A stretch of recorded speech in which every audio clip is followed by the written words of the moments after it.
Okay, we have a cop in California. Now, this cop needs our help, actually. You ever seen Wonder Pets? You have a No, kid. You never no, seen it? There's an animal in trouble. So this cop needs our help. Okay, he says this.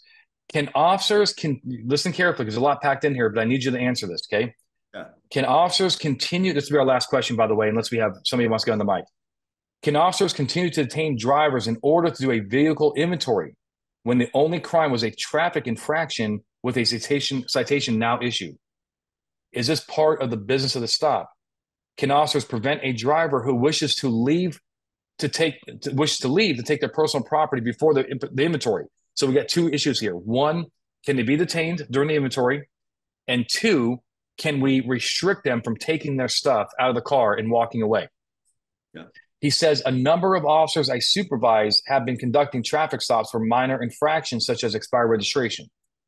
They determine the vehicle is expired more than 6 months and elect to impound the vehicle. This is a discretionary tow.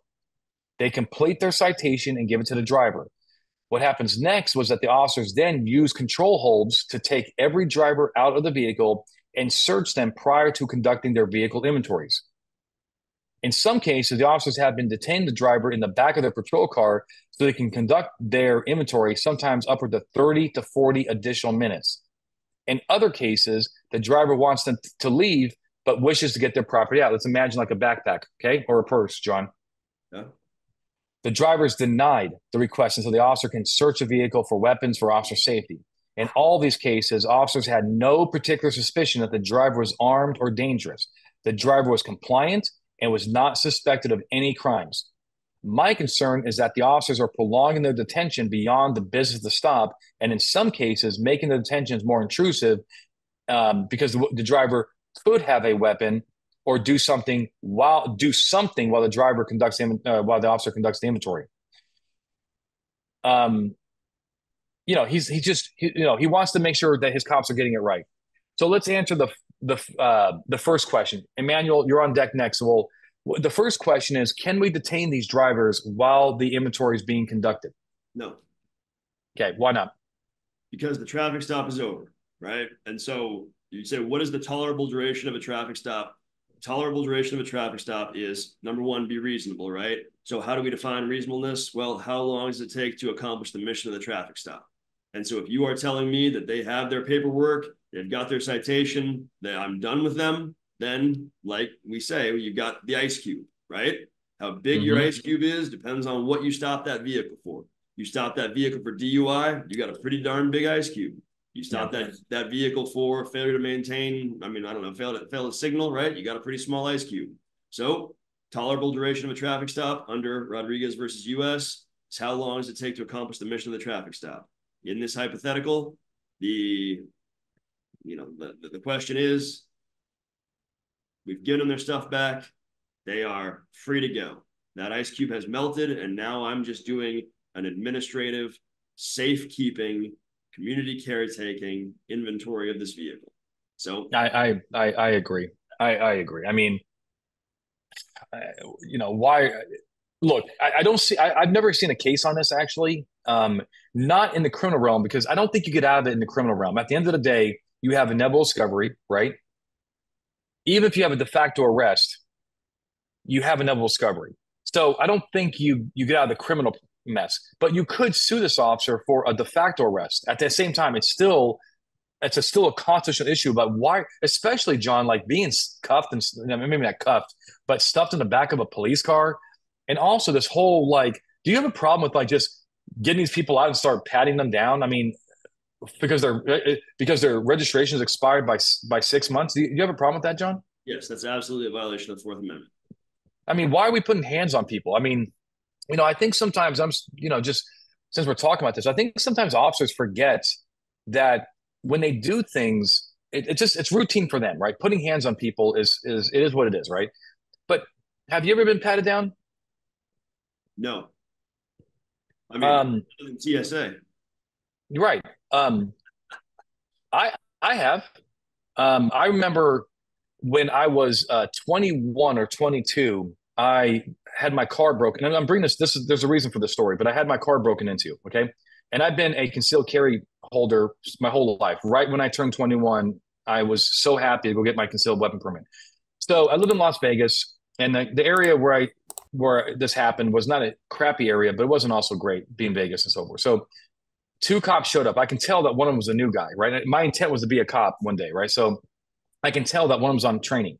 And so I had my gun on me because I just like carrying my gun. I didn't put it away. I didn't think I had to, right? And I had my ID and my CCW, right, concealed carry permit, out. And I said, sir, also, I'm carrying a concealed weapon. This guy drew a gun on me. I swear to God. I mean, I know you can, I don't know. I'm like I am now, right? I'm not a, I don't think I come off very dangerous to people. I was like, hey, I had my permit, and they patted me down and they disarmed me. And the reason I bring that up, John, is because, you know, I'm not mad or anything like that. I think quite frankly, the FTO used it as a training experience, like to see how he pats people down and stuff like that. But I will never forget a stranger putting hands on me under those conditions. And now I'm just telling you, like when the government puts hands on you, it is a big deal. That happened like 30 years ago, less than that. But I still remember it like it was yesterday. It's a big deal, right, John? I mean, you have to.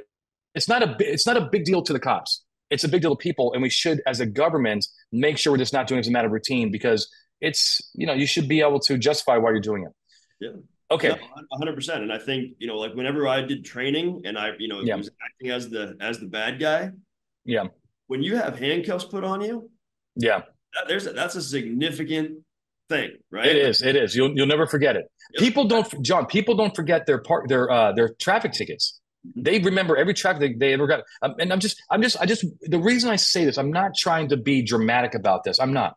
I'm just saying cops, when you do things that are relatively intrusive to people, just make sure you know what the law is. Like you can't just pat people down because that's what you want to do and that's the way you do business. Or I work in LAPD and that's the way LAPD does business. The law says you have to have a moderate chance of armed and dangerous. Not a lot, but it's something. And also, the case is Lopez. I want to say it's Lopez, John, but I don't quote me on it. But I think it's Lopez, where the California Supreme Court said they reminded everybody that all inventories require good faith. Do you think there could be some pretext going on here with the flavor of what this officer is telling us that maybe officers are using these inventories to get into cars, especially because they're not letting people go? Yeah, 100%. And like you're doing this for a safekeeping purpose, right? And I don't need Yeah. to point to United States versus Braxton out of the 10th Circuit to talk about safekeeping, right?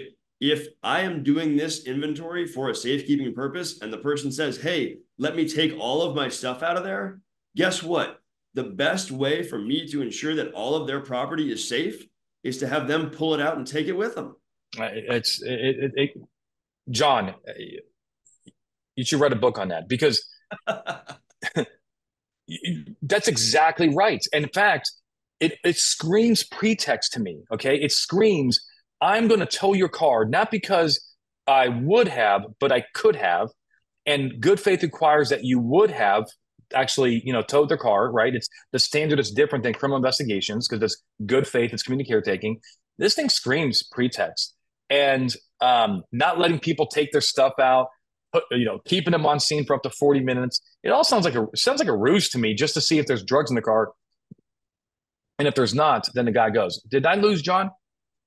You lose me? Well, I can't see you. Oh, Would you? I click. What did I click on? I don't know. So there you are. Okay. So it screams pretext. Now, I think you answered the last question. Can they take their stuff out? Look, unless the cop, would you agree, if the cop has reasonable suspicion that there's something going on here, like it could be armed and dangerous, then do what you got to do, right, John? Yeah.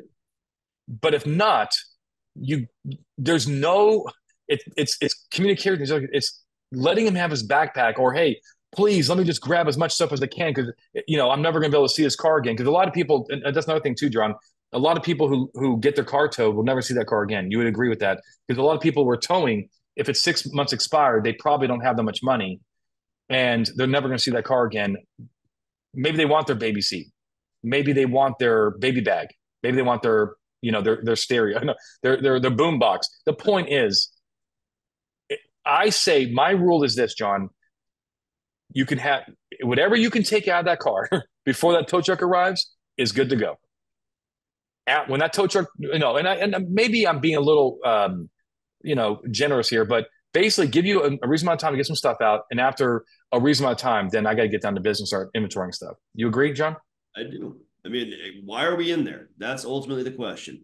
It's If I'm in communicate. there Yeah, for a valid community caretaking purpose, then that shouldn't prevent them from taking items out of there. yeah, I totally agree.